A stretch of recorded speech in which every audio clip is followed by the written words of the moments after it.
நாம் தற்பொழுது நாகர்கோவில் பார்வதிபுரத்திலிருந்து ஆசாரிப்பள்ளம் செல்லும் சாலையில் உள்ள பெருவிளை போஸ்ட் ஆபீஸ் எதிரில் உள்ள தேவசகாயம் பிள்ளை சிற்றாலயத்தில் நிற்கிறோம். இங்குள்ள ஒரு பட்டுப்போன வேப்ப மரத்தில் தேவசகாயம் பிள்ளையை கட்டி வைத்திருந்த போது இந்த சிற்றாலயம் அமைந்த இடத்தில் இயேசு மரி சூசை திருக்காட்சி அளித்து அவரை தேற்றினார்கள். தேவசகாயம் பிள்ளையை ஊர்வலமாக அழைத்து வந்த அரசு அதிகாரிக்கு குழந்தை இல்லை.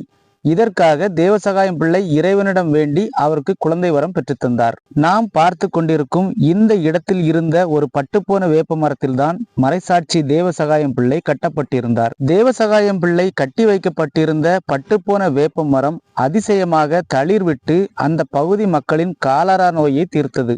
இத்தகைய புனிதமிக்க இந்த சிற்றாலயத்தை பற்றி மேலும் தெரிந்து கொள்ள விரும்பினால் பெருவிளை தேவசகாயம் பிள்ளை ஆலயம் என்ற தலைப்பில் நம்முடைய சேனலில் ஒரு வீடியோ பதிவிடப்பட்டுள்ளது. அதை முழுமையாக பாருங்க.